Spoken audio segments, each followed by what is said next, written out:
everyone, yes it is Mark the Movie Man, and welcome to another edition of The Final Cut, and just want to drop some business in. Check out the Dick's Insider Show. Yes, the episode that they post next week, I think it's Wednesday the 2nd. Check it out. I will be on that show. We're going to record the show. It should be a lot of fun.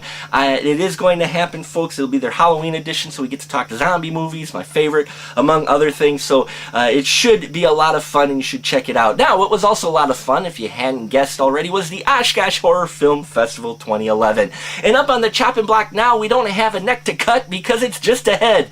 Yes, it's Swamphead, brought to you by Rabid Child Films, and directors Dustin Drover and Justin Propp give us the story of a relic that is dredged up from a lake that happens to resurrect the disembodied head of Robert Gross, aka Swamphead. Well, he's got a nasty disposition and starts going apeshit on all kinds of people. Meanwhile, you've got teens who came across the relic who get caught in the crosshairs of Swamphead. Do they survive, or do they become victims of this disembodied zombied head? Well, you will have to try to catch it at a festival to find out. Yes, I know. I've got a limited edition VHS copy right here signed. I will let you take a minute to be in awe of the awesomeness.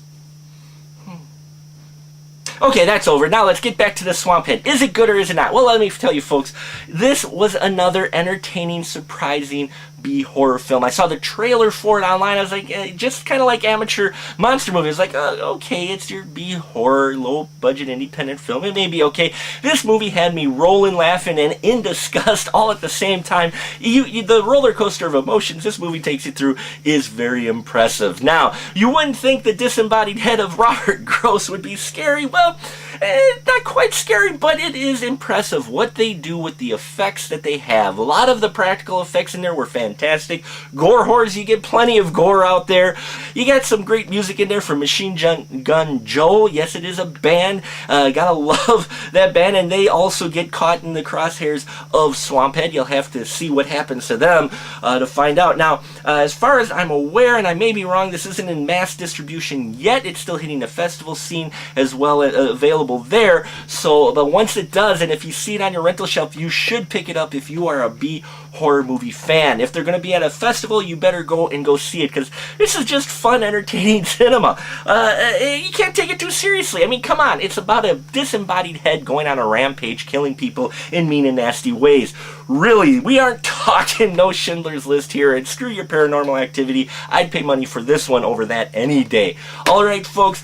Now, the ending caught me a little bit off guard. It was a little bit disjointed, but that's what they were going for, because if you've ever seen old B horror films, that's exactly what they do. The continuity is off, and it seems fast-paced, and suddenly it ends kind of suddenly, and you're just kind of sit here going, wow, what a roller coaster ending. What just kind of happened there? So the ending did catch me off a little bit, but it didn't take away from the rest of the pacing of the film, the comedy, the horror, all the effects, everything. For a low independent film, folks, this was really well done. All right, I had to give Swamphead 4 stubs. That is, I had to. I couldn't. I enjoyed myself too much for this film to give it any less. And I think you will agree, if you can catch it, with that as well, that it's just a good old time.